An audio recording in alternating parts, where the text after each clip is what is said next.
That's what I call fear-mongering. Unjustified. Proven wrong. We've got a week, we've got 2 weeks to write a good bill. The only way to pass a bad bill, keep the panic pressure on. Now, what has the Senate done to this bill? Congressman Dan Hamburg, your comments on that? You know, I'm afraid that the great majority of people, not only citizens of this country, but members of the U.S. Congress, were not aware that on August 28th, just about 6 weeks ago, Bush extended for the 7th time the national state of emergency under which this country has been de facto governed ever since September 11th or September 14th, depending on which document you look at, of 2001. Bush has extended that state of national emergency under which he implements documents like the National Emergencies Act, but more importantly, Homeland Security, Presidential Directive 20, National Security Directive, Presidential Directive 51, under which economic problems are one of the reasons for the declaration of martial law. So these measures are actually in effect and have been in effect for 7 or 8 years. So people should not look at this and say, "Oh, martial law, no way." We have been in that state ever since the attacks of 9/11, and that is why there is nothing more important to the consciousness of the people of this country than the 9/11 truth movement and getting to the bottom of what has instigated this 8-year reign of terror. And Congressman Hamburg, again, going back to economic terrorism, they need this implosion now to get the powers they need. Just as PDD 51 says, it's clear. They start fear-mongering 2 weeks ago saying depression, it drives down the market, and then they're given the power. I mean, it's transparent. They did this in front of everyone. This is incredibly criminal. This is an incredibly criminal act that they're doing, and this shows me they're going for broke. I think this is just the start. Yeah. And I think one way to look at it is this is kind of an economic 9/11. And I think they are going for broke in terms of destroying the American economy so that they can come back with a whole new globalist approach and sell that to a desperate people. We'll start seeing things like the North American Union. They've already said that. They've already Kissinger. The Amero, replacing the dollar, national sovereignty in the trash can. And these are things that normally people would not tolerate.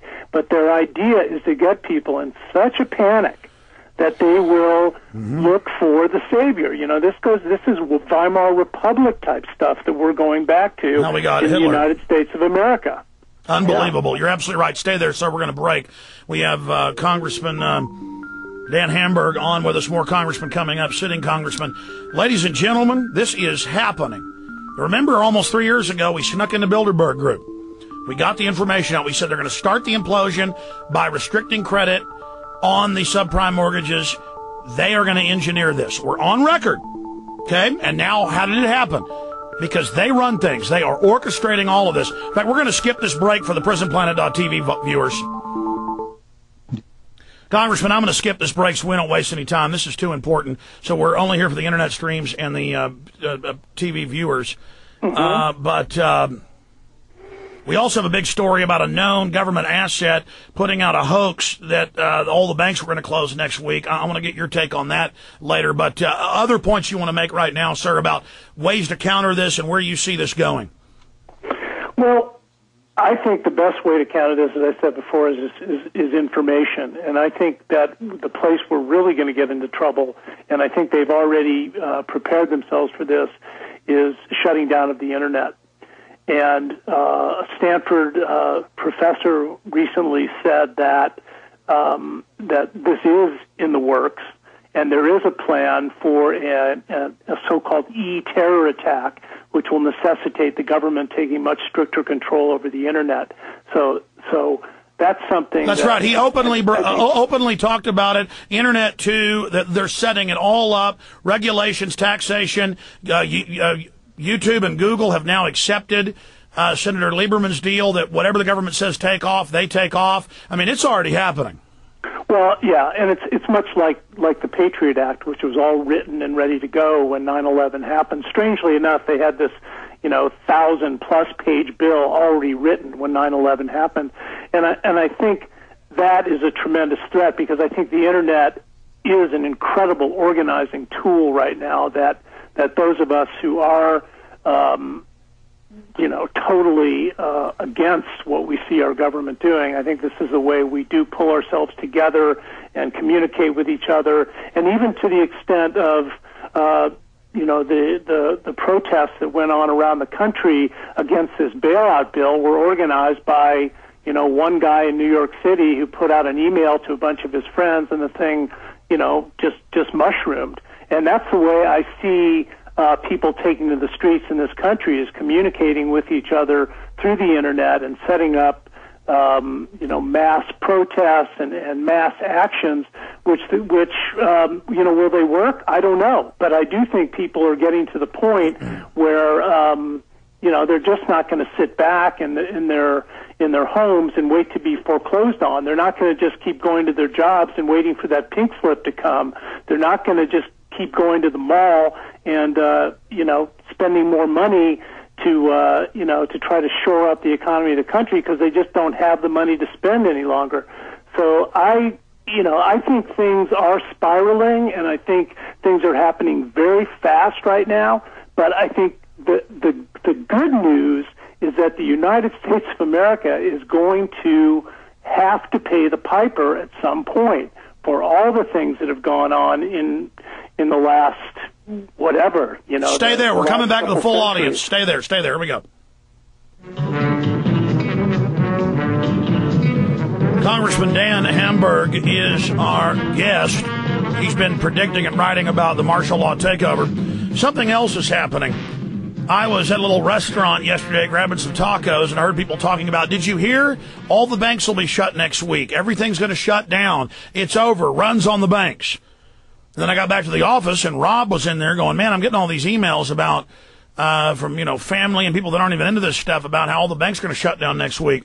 And it wouldn't really say where it was from. We tracked it back to a reported white supremacist who is a caricature of white supremacists. And I'm not defending white supremacists, but, I mean, it's very clownish. And it's Hal Turner, and I don't like giving the guy attention.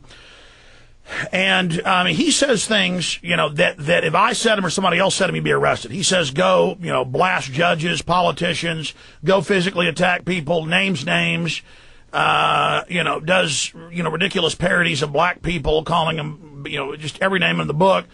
And then, of course, it turns out that he's tied in with these white supremacist groups that it turned out the leaders are feds. And then it did come out. The story's up on Infowars.com, PrisonPlanet.com.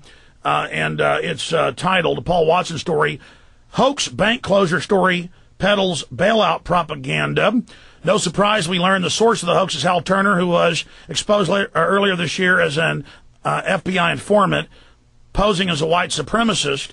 And he's the guy that comes out with Amero coins that some private mint does and then discredits the fact that they are setting up an Amero. Or he's the guy that hoax after hoax after hoax after hoax after hoax. But the story he put out says we've got to have the bailout or everything's destroyed. So it also always has an angle. Now this will be used to criticize the Internet. CNN hired reporters to then put out fake stories about Steve Jobs having a heart attack yesterday. Now CNN saying we better shut down the web and restrict free speech. Look what independent people do, but the guy works for them. And then they're also saying they want to shut the web down, censor it. We were just talking about it behind the scenes on the Internet streams, and not just the AM and FM, but during the break. We're at PrisonPlanet.tv with our guest, the congressman. So, Internet too, Lieberman, YouTube, and Google are now banning whatever the government wants.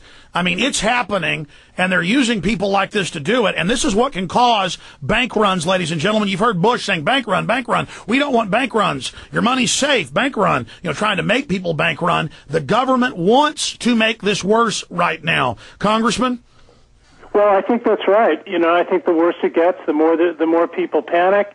And we know from Hitler's minister of propaganda, Joseph Goebbels, that there's nothing that makes people more malleable than when they're in a state of panic and they want, anything that will relieve their panic, they will go for. And this is the bet that they're making. They're believing that if they, they've already shredded the Constitution, and they believe that now if they, tank the economy, They will frighten people, and then they will come up with their plan to save them, and it'll be us, the people, the citizens of this country, the people who with our taxes have been supporting this entire charade, who are going to be left, with basically nothing. I mean, I think the strategy is to put all of us ordinary people in a subservient position where we no longer really have anything to say about the way we're governed, and we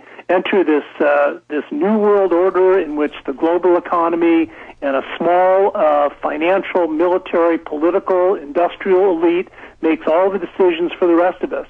And it really, some people have said that the problem with this bailout is that, we have capitalism on the way up and socialism on the way down. But the characterization that makes more sense to me is that we're now in an area of authoritarian capitalism.